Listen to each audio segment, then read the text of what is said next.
You will always have a relationship with her. So remember, your relationship with someone is your thoughts about them.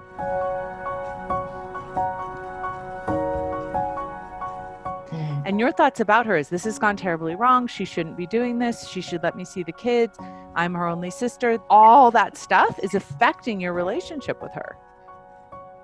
If you could just let your relationship with her be the truth of what it is and drop the fantasy, drop the expectation of how it was always supposed to be. You are in a place with her where you want her to forgive you so you can move on.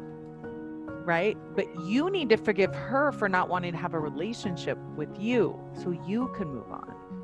When you're in a space where you have full acceptance of that and you're just in response to what she wants and the reality of that, and you're always responding with love, that's the most challenging relationship. But here's the thing. Those are the best relationships.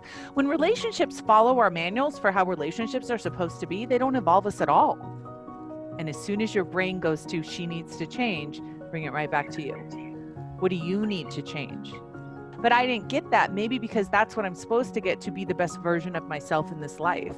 And maybe that's what she's supposed to get to be the best version of herself in this life. Oh, maybe it's not supposed to be 100% fantasy. And as soon as you feel yourself trying to control her in any way, you got to just drop and step back. It's all about you.